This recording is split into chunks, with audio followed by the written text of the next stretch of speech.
ayikho into engizwise ubuhlungu than listening to uMayeni makakhuluma nosisi wakhe usisi Naim. One thing I can tell you, uMayeni uheartful. uMayeni sekahlezi kulo mshado lo ngenxa yezingane nje kuphela. And naye uye washo ukuthi from now on sekaphilela ingane zakhe ukuthi umusa uyenzani kuphi akasazingeni and noma umusa athi ufuna ukulala naye yena nje akasekho da. Utshele usisi wakhe ukuthi makungayenza ukuthi ashone please akafuni ukuthi bayomngcwabela kuphi kaMseliko. So you can tell ukuthi uMayeni like eyakhe noMseliko kahle kahle ayisekho just by listening to uMayeni makakhuluma izolo. And into emkwatisa kakhulu ukuthi abamhloniphi lamakhosikazi abamhloniphi naye umusa akamhloniphi. And uthi kakhulu ublame yena uMseleko ukuthi uye owayenza ukuthi lamakhosikazi bangahloniphi uMayeni. Right, uthi phela umusa bekathanda nje ukukhuluma naye like the way afuna ngayo like nje vele abe rough towards yena ulentuzana uMayeni. So la amanye amakhosikazi babona kahle ukuthi hayibo if indoda ingahloniphi umfazi wakhe thina abanye kumele simhloniphe kanjani ukuthi indoda yakhe ayimhloniphi. Alright, so uthi nje yamdina worse yabonisa kahle ukuthi abamboni abamhloniphi. It's when umusa aphuma laphayana esibhedlela. Makazophuma laphayana esibhedlela umusa wahamba wayohlala kaMacele eSeapark.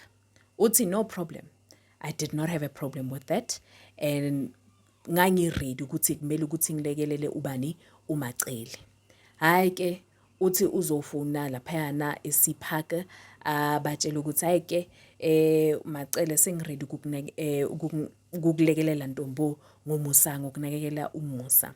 And then from there uMacele wamphendula ngokuthi uzomnakekela kuphi. Right, so wayibuza lapho ukuthi no why uMacele azongibuza ukuthi kuphi. Obviously eMzumbe ngoba sihlala kuphi eMzumbe. Right, but at that time when she was making that call vele beka Gibo Oshabeni. Right, so that is why uMacele bekambuza ukuthi ufuna ukumnakekela kuphi. Right, hayi okay fine yena asho ukuthi hayi obviously eMzumbe ayikuhambe isikhathi and then azothola ucingo from ubani uMseleko sekamtshela ukuthi hayi mama sengiyahamba ngeMzumbe ungafika kena uzonginakekela. Hayi okay shapo apakishe izinto zakhe nango uyahamba uya kuphi eMzumbe uyolinda umyeni wakhe umusa. Hayi usathi ulindile kuzongena ikholo ephuma kuMseleko uMseleko umtshela ukuthi hayibo phela bekumele ukuthi ngabe ngifikile lapho uma ngwabe uthi angeke ize yenzeke leyo nto leyo ukuthi wena uzonginakekela.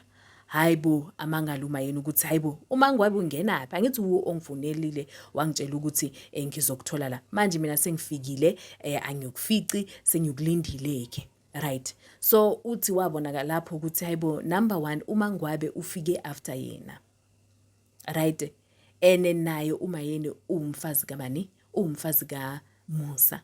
So why uma ngwabe azotshela umusa ukuthi never emzwisa ubuhlungu ukuthi yena umusa Mseleko why azomamela uma ngwabe kusho ukuthi yena uMayeni into ayishoyo angeke baze bayithathe. So umusa preferred to listen to what Mangwabe was saying. Right, hayi ke uthi wacala lapho ke wathi angeke hayi ningenze isithuphethu for the longest period. Manje yena wathi hayi washaya ngonyawo phansi ukuthi angeke ize yenzeke leyo nto leyo. Number 1 wena Musa ngiyomela ukuthi udecide because of number 1 you are the one who called me ngisihlalele ekhaya wathi wena uyafika la eMzumbe. Right, ukuthi bengiloko ngikufunela ngalesikhathi ukuMacele. Right, so manje sengifikile so uzongitshela ngomuntu ofike after mina. Hayi okay uthi umusa hayi wafika so akazi ukuthi umusa noma ngwabe bagcine bakhulumisana kanjani akanandaba kodwa ke umusa ugcine sekafika laphayana. But according to yena that thing nje in the beginning umusa bekungamelanga ukuthi amfonele amtshela ukuthi uma ngwabe uthi. Right, like so uthi nje uzofunda after ishow.